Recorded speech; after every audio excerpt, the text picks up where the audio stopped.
সবাই একটা স্লোগান দেই, বন্দে মাতরম, বন্দে মাতরম, भारत माता की जय, भारत माता की जय। डॉक्टर श्यामा प्रसाद मुखर्जी लो प्रणाम, डॉक्टर श्यामा प्रसाद मुखर्जी लो प्रणाम। डॉक्टर मुखर्जी আমরা তোমায় ভুলিনি ভুলবো না, डॉक्टर मुखर्जी আমরা তোমায় ভুলিনি ভুলবো না। डॉक्टर मुखर्जी যার সম্পূর্ণ নাম শ্যামা প্রসাদ মুখার্জি, ডক্টরটা উনি একটা উপাধি লাভ করেছিলেন। আজকে ডক্টর শ্যামা প্রসাদ মুখার্জির জন্মজয়ন্তী 125তম। আমরা ধুলিয়ান 10 পৌরসভা 10 নম্বর ওয়ার্ডের আয়ুষ্যপাড়া মন্দিরের নিকটস্থ তুলসী বেদির কাছে আজকে আমরা এই শ্যামা প্রসাদ মুখার্জির প্রতিকৃতিতে পুষ্পার্ঘ্য নিবেদন করলাম।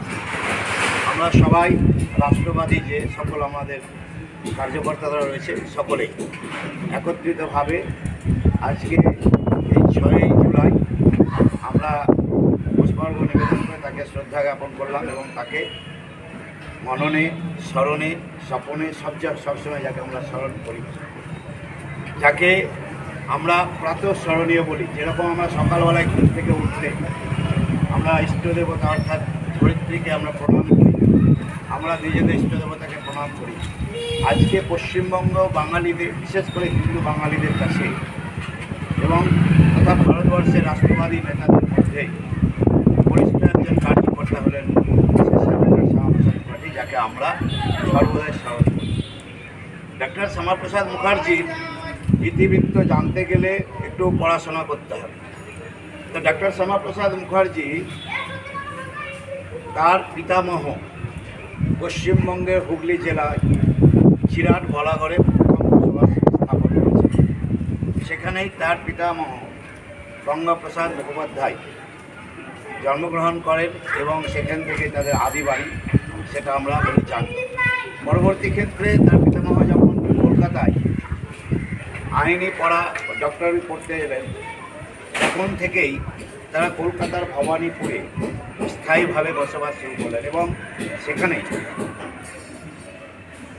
তার ছেলে ডক্টর স্যার আশুতোষ, বাংলার বাঘ যাকে বলি, স্যার আশুতোষ মুখোপাধ্যায় এবং যোগমায়া দেবী সুযোগ্য সন্তান, যাকে আমরা আজকে স্মরণ করছি।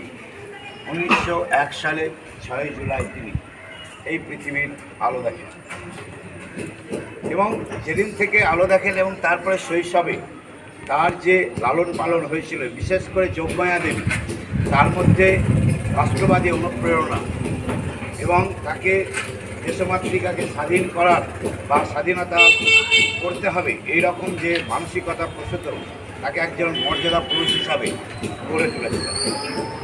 ডক্টর মুখার্জি খুব অল্প বয়সে বাবার মতনই কলকাতা বিশ্ববিদ্যালয় মাত্র 31 বছর বয়সে ভাইস চ্যান্সেলর।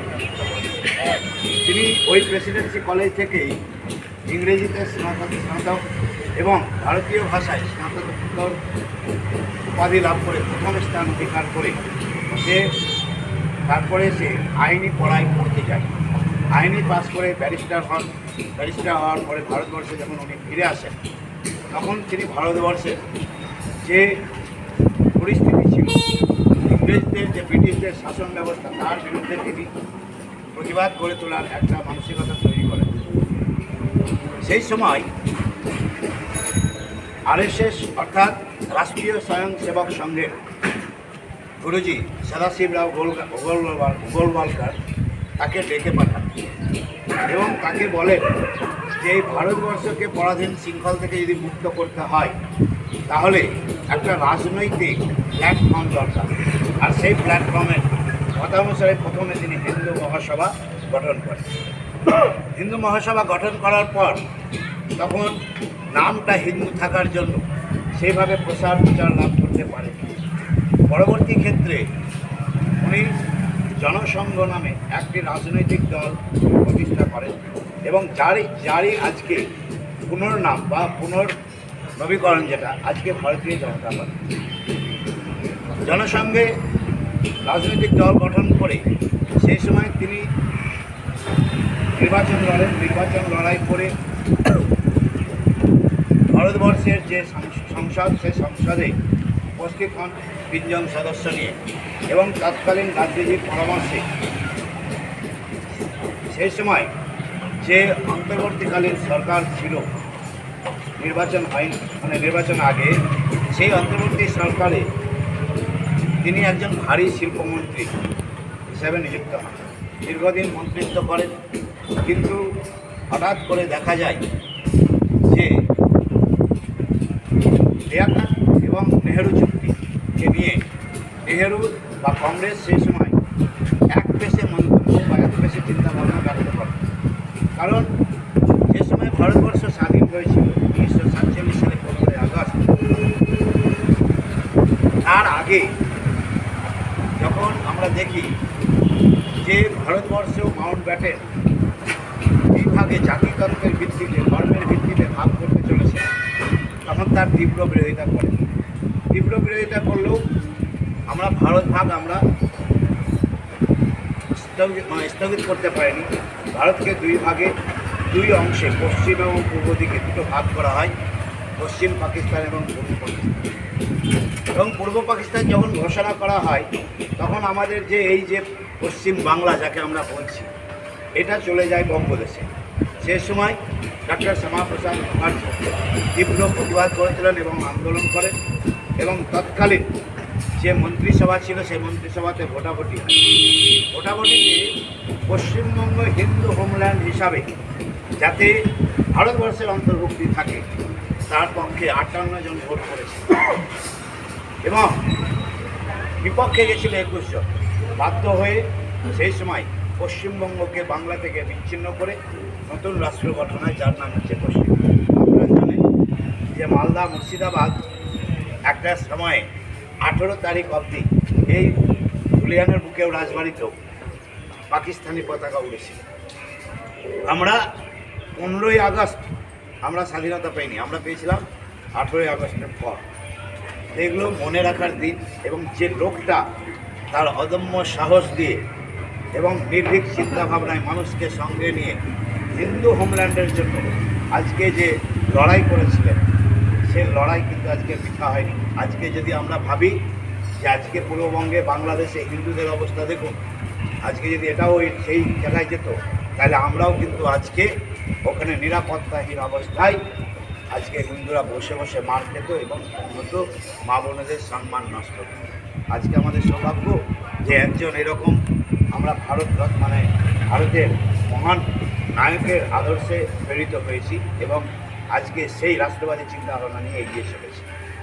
আমরা কি দেখলাম, যখন সরকার গঠন হলো, সরকার গঠন হওয়ার পর নেহেরু লিয়াকত চুক্তির বিরোধিতা করে যখন আমাদের ডক্টর শ্যামাপ্রসাদ মুখার্জি সেই মন্ত্রিসভা ত্যাগ করলেন, সেখানে কি হচ্ছিল, সেই চুক্তির আগে ছিল যে এখান থেকে যারা মুসলিম যাবে তাদেরকে নিরাপত্তা দিতে হবে, কিন্তু ওখান থেকে যারা হিন্দু আসবে তাদের নিরাপত্তা থাকবে না। আর এই জন্যই 47-এর পর আমরা দেখেছি, আমরা কোনো সোশ্যাল মিডিয়াতে বহু ভিডিও দেখেছি যে হিন্দুদেরকে ওখানে কেটে কেটে ট্রেনের মধ্যে ভারতবর্ষে প্রেরণ করা হয়েছিল। কোনো লোক সুস্থ ছিল না, কোনো লোক সবল ছিল না, সব মৃতদেহ এসেছিল। এই বিরোধিতা করার পর তিনি মন্ত্রিসভা ছাড়লেন এবং তীব্র আন্দোলন করে তুললেন রাজনৈতিক এবং বিরোধী দলনেতা হিসাবে সে সময় প্রতিষ্ঠিত হয়েছিল। তারপরে আমরা দেখলাম কি ওনার কিছু স্লোগান ছিল যে ইস দেশ মে দো বিধান দো নিশান দো প্রধান नहीं চলেगा। অর্থাৎ সেই সময় কংগ্রেস সেই কাশ্মীর, হরি সিংয়ের যে কাশ্মীর, সেই জম্মু কাশ্মীরকে ভারতবর্ষের অন্তর্ভুক্ত করেছিলেন, কিন্তু ভারতবর্ষের অন্তর্ভুক্তি করলে তাকে আলাদা শাসন ব্যবস্থা, আলাদা ফ্ল্যাগ, আলাদা তাদের সংবিধান দেওয়া হয়েছিল। এর বিরোধিতা করেছিল। সঙ্গে সঙ্গে লাগু হয়েছিল 370 ধারা, বিশেষ সুবিধা। যে বিশেষ সুবিধা কি, যে পশ্চিমবঙ্গের যারা আমরা মানুষ তারা আজকে 20 টাকা কেজি চিনি খায়, আজকে 20 টাকা কেজি চাল খায়, কিন্তু তারা খায় 2 টাকা কেজি। এই যে ব্যাপারটা। আর কি ছিল, কাশ্মীরের লোক ভারতবর্ষের সব জায়গায় চাকরি করতে পারবে, কাশ্মীরের লোক সব জায়গায় ভারতবর্ষের ব্যবসা করতে পারবে, জায়গা কিনতে পারবে, বিবাহ করতে পারবে। কিন্তু ভারতবর্ষের বাকি অঙ্গরাজ্য থেকে কেউ গিয়ে কাশ্মীরে জায়গা কিনতে পারবে না, কাশ্মীরে বিবাহ করতে পারবে না, কাশ্মীরে চাকরি বাকরি করতে পারবে না। এই যে স্পেশাল ফেসিলিটি, এর বিরোধিতা তিনি প্রথম থেকেই করেছিলেন জন্মলগ্ন থেকে। এবং সেই সময় কাশ্মীরে পারমিট নিতে হতো যে যাওয়ার জন্য। এবং তিনি চিন্তা ভাবনা করলেন যে এক দেশ, এক প্রধান, এক কিষাণ, এটাই থাকবে, এটাই ভারতবর্ষের, অখণ্ড ভারতবর্ষের একটা চিন্তা ভাবনা হওয়া উচিত। এর পূর্বে তো দুই ভাগ হলো, আবার ভাগ দিয়ে তার বিরোধিতা করে তিনি কি করলেন, তিনি কাশ্মীর যাত্রা শুরু করলেন। সঙ্গে গেছিল, সেই সময় সঙ্গে ছিল তার শিষ্য অটল বিহারী বাজপেয়ী। ঢোকার আগে, কাশ্মীরে ঢোকার আগে অটল বিহারী বাজপেয়ীকে বললেন, অটল বিহারী বাজপেয়ীও কিন্তু জনসংঘের একবার সভাপতি ছিলেন।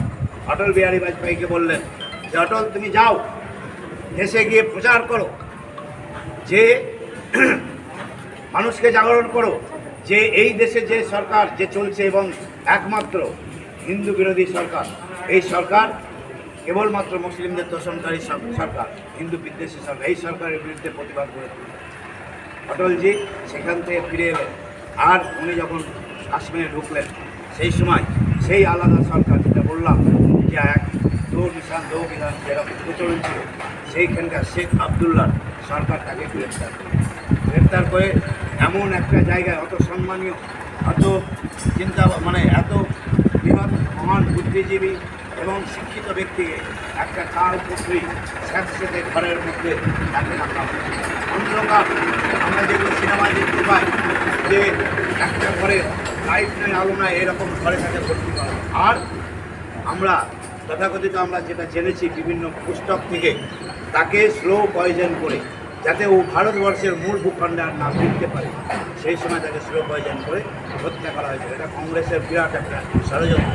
কারণ কংগ্রেস বুঝেছিল যে এই শ্যামাপ্রসাদ যদি পুনরায় আবার ভারত ভূখণ্ডের মূল ভূখণ্ডে গিয়ে আন্দোলন করে, তাহলে এই কংগ্রেস সরকার টিকবে না। তাই সেই সময় নেহরুর এই চক্রান্ত আমাদের কাছে সর্ববিদিত। শ্যামাপ্রসাদের সঙ্গে যিনি আজকে ভারত সেবাশ্রম সংঘের প্রতিষ্ঠাতা প্রণবানন্দজি, ওনারও একটা সুখ সম্পর্ক ভালো ছিল। উনি কাশিতে যখন প্রথম প্রণবানন্দজি শ্যামাপ্রসাদকে ডেকে পাঠালেন, তার সব পরিবারে সেখানে গেল এবং প্রণবানন্দজি সাক্ষাৎ করলেন, প্রণাম করলেন। সেটা ছিল দুর্গা অষ্টমীর দিন। সেই দিন প্রণবানন্দর সঙ্গে যে কথা বা বার্তালাপ হলো, তাতে প্রণবানন্দজি বুঝেছিল যে এই হচ্ছে সেই ব্যক্তি যে ভারতবর্ষে আর বিশেষ করে পশ্চিমবাংলায় হিন্দুদেরকে সঠিক জায়গা দেখাতে পারবে, হিন্দুদের জন্য যথাযথ ব্যবস্থা সঠিক বিচার করতে পারবে। উনি ওখান থেকে আসার পর আমরা শুনেছি উনি রবীন্দ্রনাথকে দুটি গান তৈরি করতে বলেছিলেন, যে সময় উনি বিশ্ববিদ্যালয়ের চ্যান্সেলর ছিলেন। একটা চলো চলো যাই, আর একটা হচ্ছে শুভ কর্মের পথে ধরো নির্ভয় গান। একটা সেই সময়তেই, যে সময় ভাইস চ্যান্সেলর সেই সময় গৃহীত হয়েছিল। আর আজকে তার সার্ধ শতবর্ষে 2007 সালে দ্বিতীয় গানটি আবার বিশ্ববিদ্যালয় সেটাকে নিজেদের অন্তর্ভুক্তি করে। আজকে এই মহান লোকটির যদি আমরা কথাগুলো জানি এবং এর বীরত্বের কথাগুলো জানি, তাহলে দেখতে হবে যে সত্যিকারে যদি আমাদের হিন্দুদের জন্য কেউ যদি ভেবে থাকে, হিন্দুদের জন্য যদি কেউ কিছু করে থাকে, আজকে যে রাজ্যটায় আমরা বসবাস করছি, যার নাম পশ্চিমবঙ্গ, সেই পশ্চিমবঙ্গের যিনি প্রতিষ্ঠাতা, তিনি হচ্ছেন কে? আর কেউ নয়, তিনি হচ্ছেন ডক্টর শ্যামাপ্রসাদ মুখার্জি। তাই সঠিক বলতে হবে, সবারই কাজ আছে। তাই আমি আমার এখানে শ্যামাপ্রসাদ মুখার্জি, ডক্টর শ্যামাপ্রসাদ মুখার্জি সম্বন্ধে যে কথাকথন এখানেই সমাপ্তি ঘোষণা করি। বন্দে মাতরম, ভারত মাতা কি জয়, ভারত মাতা কি জয়।